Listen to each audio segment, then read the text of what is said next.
사돈, 제 딸 좀 돌려주세요. 네? 여기 잘 있는데 무슨 소리예요? 제 딸이 죽어가고 있습니다. 제발, 제 딸 좀 돌려주세요. 땡땡땡. 시댁 초인종이 울렸습니다. 문을 열자 그곳에는 며느리의 친정 아버지가 서 있었습니다.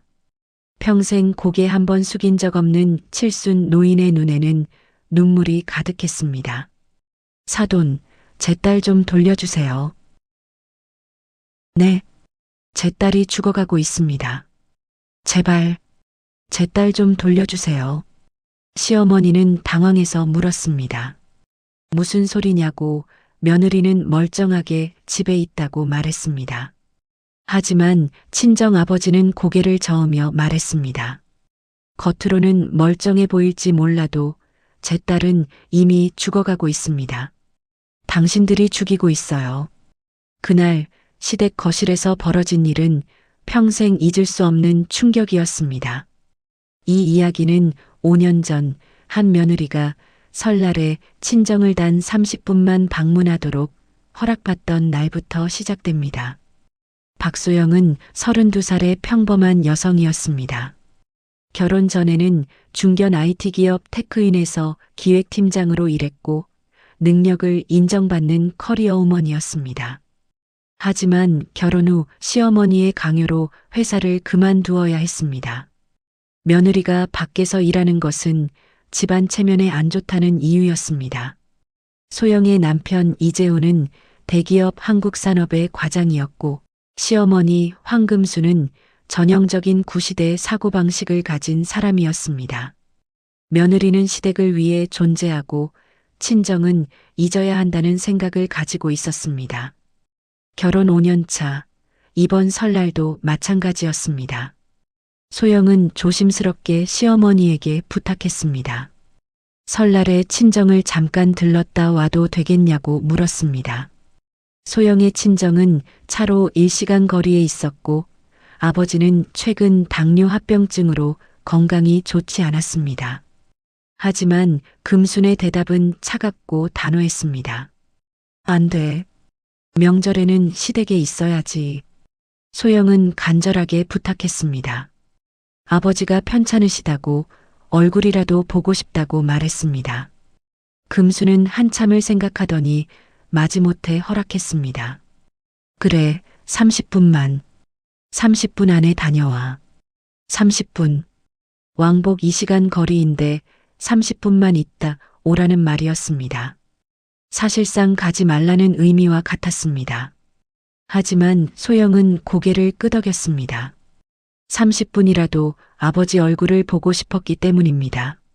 설날 당일 소영은 새벽 5시에 일어나 차례 음식을 준비했습니다. 혼자서 3시간 동안 음식을 만들고 상을 차리고 시댁 식구들을 모셨습니다. 차례가 끝나고 식사가 끝난 것은 오전 11시였습니다. 소영은 시어머니에게 조심스럽게 말했습니다. 이제 친정에 다녀와도 되겠냐고 물었습니다. 금수는 시계를 보며 말했습니다. 12시까지 돌아와. 30분이야.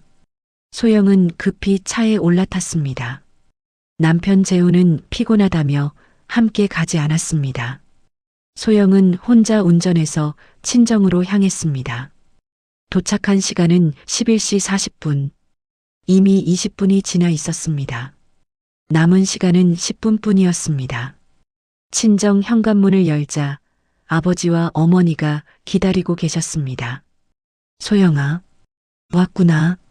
아버지의 목소리는 떨렸습니다. 딸이 온다는 소식에 아침부터 준비하고 기다렸을 부모님의 모습이 눈에 선했습니다. 상에는 소영이 좋아하는 음식들이 가득 차려져 있었습니다. 하지만 소영은 앉을 수조차 없었습니다. 아빠, 엄마, 미안해요. 저 10분 안에 가야 해요. 어머니의 얼굴이 굳었습니다. 뭐, 10분? 지금 막 왔는데? 시어머니가 30분만 허락하셨는데 오는데 20분 걸렸어요. 이제 가야. 소영은 부모님께 세배를 올렸습니다. 절을 하는 소영의 어깨가 떨렸습니다. 아버지는 떨리는 손으로 딸에게 세뱃돈을 건넸습니다. 아빠 몸 괜찮으세요? 괜찮다. 걱정 마라. 하지만 아버지의 얼굴은 수척했고 손은 떨리고 있었습니다. 소영은 더 있고 싶었지만 시계를 보니 벌써 5분이 지나 있었습니다. 아빠, 엄마, 저 가볼게요. 다음에 다시 올게요. 그래. 조심해서 가거라. 소영은 급히 집을 나섰습니다. 뒤돌아보니 현관에 서 있는 부모님의 모습이 보였습니다. 아버지는 어머니의 어깨를 감싸 안고 있었고 두 분 모두 눈물을 흘리고 계셨습니다. 차 안에서 소영은 울음을 터뜨렸습니다. 30분. 5년 만에 설날에 친정을 방문했는데 겨우 30분. 그것도 왕복 시간 포함해서 30분이었습니다. 시댁으로 돌아가는 길 소영은 생각했습니다. 자신이 지금 뭘 하고 있는 건지, 이게 정상적인 삶인지 알 수 없었습니다. 시댁에 도착한 시간은 12시 5분. 5분 늦었습니다. 현관문을 열자마자 금순의 차가운 목소리가 들렸습니다. 늦었네. 30분이라고 했는데. 소영은 고개를 숙이며 사과했습니다. 하지만 금수는 계속해서 잔소리를 늘어놓았습니다. 약속을 지키지 못하는 며느리, 친정만 밝히는 며느리라고 구박했습니다. 그날 저녁 소영은 친정 어머니에게 전화를 받았습니다. 어머니는 울먹이는 목소리로 말했습니다. 소영아, 너 괜찮니? 10분밖에 못 있다가 가더니. 엄마 미안해요. 제가 더 있고 싶었는데. 아니야, 소영아. 엄마가 미안해. 내가 그렇게 힘들게 사는 줄 몰랐어. 전화를 끊고 나서 소영은 한참을 울었습니다. 하지만 눈물을 닦고 다시 일상으로 돌아가야 했습니다. 시댁에서의 삶은 계속되었으니까요. 이후에도 금순의 통제는 계속되었습니다. 소영이 친정에 전화를 하면 너무 오래 통화한다며 불평했습니다. 친정 부모님이 소영을 만나러 오면 바빠서 안 된다며 거절했습니다. 소영이 친정에 가겠다고 하면 시댁 일이 많다며 막았습니다. 결혼 후 5년 동안 소영이 친정을 방문한 횟수는 손에 꼽을 정도였습니다. 그것도 매번 12시간 이내로 제한되었습니다. 반면 금수는 자신의 친정에 자유롭게 오가며 며칠씩 머물곤 했습니다. 소영이 한 번은 물었습니다. 왜 시어머니는 되고 자신은 안 되는지 말입니다. 금순의 대답은 간단했습니다. 나는 딸이고 너는 며느리야. 다르지. 소영은 더 이상 말하지 않았습니다. 말해봤자 소용없다는 것을 알았기 때문입니다. 시간이 흐르면서 소영은 점점 지쳐갔습니다. 아침에 일어나는 것이 고통이었고 모든 것이 무의미하게 느껴졌습니다. 친정 부모님과의 연락도 점점 뜸해졌습니다. 연락할 때마다 부모님이 걱정하실까봐 일부러 밝은 척하는 것이 힘들었기 때문입니다.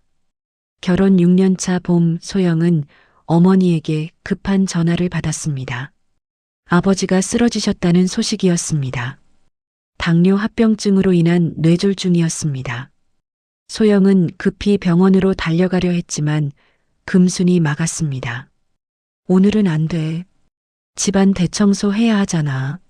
하지만 어머님, 아버지가. 병원이면 의사 선생님들이 알아서 하겠지. 내일 다녀와. 소영은 믿을 수 없었습니다. 친정 아버지가 쓰러졌는데 대청소가 더 중요하다는 말을 어떻게 할 수 있는지 이해할 수 없었습니다. 결국 소영은 시어머니 몰래 병원으로 갔습니다. 중환자실에 누워있는 아버지의 모습을 본 순간 소영은 주저앉고 말았습니다. 아버지는 의식이 없었고 각종 기계에 연결되어 있었습니다. 어머니는 며칠 밤을 새운 듯 초췌한 모습이었습니다. 엄마, 왜 진작 말씀 안 하셨어요? 너 시댁에서 눈치 보일까봐. 엄마가 참았지. 소영은 눈물을 흘리며 어머니를 껴안았습니다. 그리고 깨달았습니다. 자신이 얼마나 잘못 살아왔는지, 정작 중요한 것이 무엇인지 잊고 살았다는 것을 말입니다. 소영은 일주일간 병원에서 아버지를 간호했습니다. 금수는 매일 전화로 언제 돌아오냐고 재촉했지만 이번에는 소영도 물러서지 않았습니다. 어머님, 아버지가 위독하세요. 조금만 더 있어야 해요. 일주일이나 있었잖아. 이제 그만 돌아와. 안 됩니다. 아버지가 깨어나실 때까지 있을 거예요. 금수는 화를 냈지만 소영은 전화를 끊어버렸습니다. 평생 처음으로 시어머니의 명령을 거역한 것이었습니다. 다행히 아버지는 2주 만에 의식을 회복했습니다. 하지만 후유증이 심했습니다. 반신마비가 왔고 말도 제대로 하지 못했습니다. 소영은 아버지의 손을 잡으며 울었습니다. 아빠, 제가 더 자주 올 걸 그랬어요. 미안해요. 아버지는 떨리는 손으로 딸의 머리를 쓰다듬었습니다. 말은 제대로 못했지만 괜찮다는 듯이 고개를 끄덕였습니다. 아버지가 일반 병실로 옮겨진 후 소영은 어쩔 수 없이 시댁으로 돌아가야 했습니다. 금순의 압박이 너무 심했기 때문입니다. 하지만 시댁으로 돌아간 소영을 기다리는 것은 더욱 심한 구박이었습니다. 금수는 며느리가 2주나 집을 비운 것에 대해 끊임없이 잔소리했습니다. 2주나 집을 비우다니. 시집온 며느리가 그럴 수 있어? 어머님, 아버지가 쓰러지셨는데. 그래도 그렇지. 효도는 시댁이 먼저야. 친정은 나중이고. 소영은 어이가 없었습니다. 효도는 시댁이 먼저? 그럼 친정 부모님은 효도할 필요가 없다는 말인가요? 어머님, 친정 부모님도 제 부모님이세요. 시집 왔으면 시부모가 진짜 부모지. 친정은 남의 집이야. 금순의 논리는 이상했지만 그녀는 자신이 옳다고 굳게 믿고 있었습니다. 소영은 더 이상 말하지 않았습니다. 말해봤자 소용없다는 것을 알았기 때문입니다. 그날 이후 금수는 소영을 더욱 감시하기 시작했습니다. 친정에 전화하는 것도 제한했고 외출도 허락하지 않았습니다. 소영은 마치 감옥에 갇힌 것 같았습니다. 한 달이 지나고 소영은 친정 어머니에게 전화를 받았습니다. 아버지가 재활 치료를 받고 계시는데 많이 좋아지셨다는 소식이었습니다. 소영은 병문안을 가고 싶었지만 금순이 허락하지 않았습니다. 저번에 2주나 있었잖아. 이제 그만 가.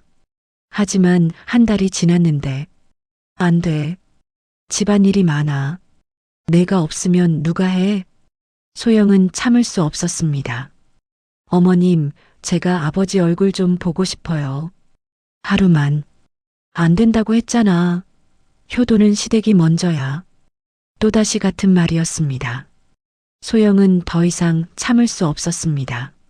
하지만 무엇을 어떻게 해야 할지 몰랐습니다. 그날 밤 소영은 남편에게 말했습니다. 당신 엄마가 너무해요. 제 아버지가 아픈데 병문안도 못 가게 해요. 하지만 재혼의 반응은 실망스러웠습니다. 엄마 말씀도 일리가 있어. 너 저번에 2주나 집 비웠잖아. 아버지가 쓰러지셔서 어쩔 수 없었어요. 그래도 엄마 입장에서는 섭섭하실 수도 있지. 소영은 남편을 바라봤습니다. 이 사람은 정말 자신의 편이 아니구나 하는 생각이 들었습니다. 한편 친정에서는 소영의 아버지 박철수가 재활 치료를 받으며 천천히 회복하고 있었습니다. 반신마비 증상은 여전했지만 말은 조금씩 할 수 있게 되었습니다. 어느 날 철수는 아내에게 물었습니다. 소영이, 요즘 왜 안 와? 아내는 한숨을 쉬며 대답했습니다. 시어머니가 안 오게 한대. 집안일이 바쁘다나 뭐라나. 철수의 얼굴이 굳어졌습니다. 뭐라고? 당신 쓰러졌을 때도 시어머니가 못 오게 했어. 소영이가 몰래 왔다가 혼났다고 하더라. 철수는 분노로 몸을 떨었습니다. 그게 무슨 소리야? 아내는 그동안 숨겨왔던 이야기들을 털어놓기 시작했습니다. 소영이 결혼 후 5년 동안 얼마나 힘들게 살았는지, 명절에도 30분밖에 친정에 오지 못했는지, 시어머니의 허락 없이는 아무것도 할 수 없는지 말했습니다. 철수는 눈물을 흘렸습니다. 내가 몰랐어. 우리 딸이 그렇게 당신 아플까봐 소영이가 말 못하게 했어. 나도 참았고. 철수는 결심했습니다. 딸을 구해야겠다고, 더 이상 이렇게 놔둘 수 없다고 마음먹었습니다. 며칠 후 철수는 아내에게 말했습니다. 나 사돈 집에 가야겠어. 당신이? 몸도 불편한데 어떻게? 상관없어. 내 딸 구해야 해. 아내는 남편을 말렸지만 철수의 결심은 확고했습니다. 반신마비로 걷기도 힘들었지만 딸을 위해서라면 무엇이든 할 수 있었습니다. 어느 봄날 오후 시댁의 초인종이 울렸습니다. 소영이 문을 열자 그곳에는 아버지가 서 있었습니다. 지팡이에 의지한 채 힘들게 서 있는 아버지의 모습을 본 소영은 깜짝 놀랐습니다. 아빠, 왜 여기에? 철수는 딸을 보자마자 눈물을 흘렸습니다. 몇 달 만에 본 딸의 얼굴은 수척했고 눈빛은 생기가 없었습니다. 소영아, 금순이 현관으로 나왔습니다. 누구세요? 사돈. 안녕하세요. 소영이 아버지, 박철수입니다. 금수는 놀란 표정을 지었습니다. 소영의 아버지가 직접 찾아올 줄은 몰랐기 때문입니다. 아, 사돈 어른. 어떻게 오셨어요? 할 말이 있어서 왔습니다. 금수는 어쩔 수 없이 철수를 집 안으로 안내했습니다. 거실 소파에 앉은 철수는 한참을 숨을 고르다가 입을 열었습니다. 사돈, 제 딸 좀 돌려주세요. 금수는 어리둥절한 표정을 지었습니다. 네, 무슨 말씀이세요? 제 딸이 죽어가고 있습니다. 제발 돌려주세요. 사돈 어른, 소영이는 멀쩡하게 여기 있는데요. 철수는 고개를 저었습니다. 겉으로는 멀쩡해 보일지 몰라도 제 딸은 이미 죽어가고 있습니다. 철수는 떨리는 목소리로 계속 말했습니다.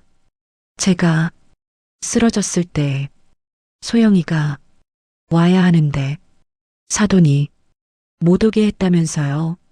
금순의 얼굴이 굳어졌습니다. 그건 집안일이 바빠서. 집안일이 아버지보다 중요합니까? 금수는 할 말을 잃었습니다.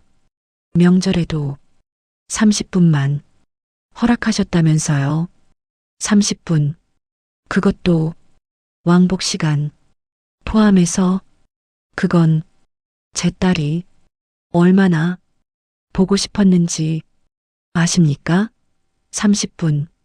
그 짧은 시간에 부모 자식이 무슨 정을 나눌 수 있습니까?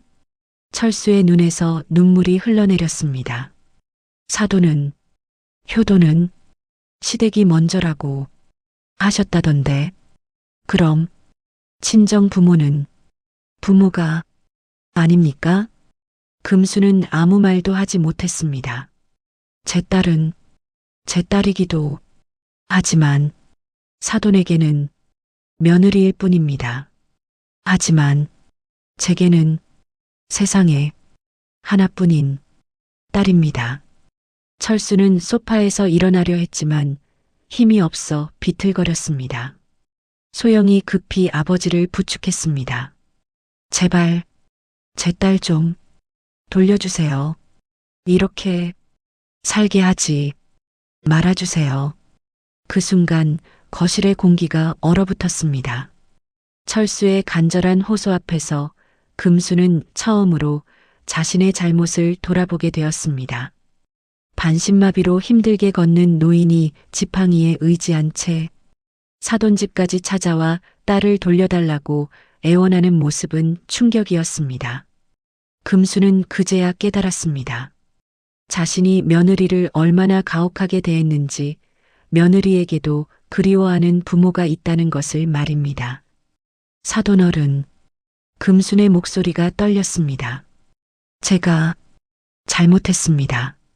철수는 금순을 바라봤습니다.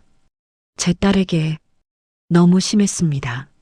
며느리로만 생각했지 누군가의 딸이라는 것을 잊고 있었습니다. 금순의 눈에서도 눈물이 흘러내렸습니다. 사돈어른처럼 딸을 기다리는 부모가 있다는 것을 생각하지 못했습니다. 소영은 시어머니와 아버지를 번갈아 보며 눈물을 흘렸습니다.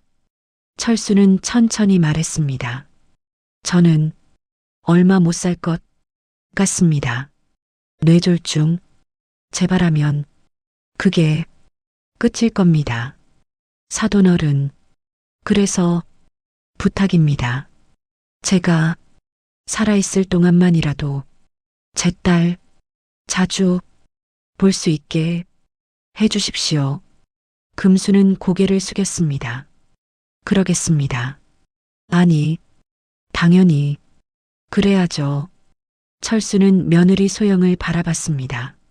소영아, 아빠는 괜찮다. 내가 행복했으면 좋겠다. 소영은 아버지를 껴안으며 울었습니다. 아빠, 미안해요. 제가 자주 못 가서. 아니야. 아빠가 미안하다. 진작 알았어야 하는데. 그날 시댁 거실에서 세 사람은 한참을 울었습니다. 그리고 금수는 진심으로 반성했습니다. 아버지가 돌아간 후 금수는 소영을 불러 앉혔습니다. 소영아, 미안해. 소영은 놀랐습니다.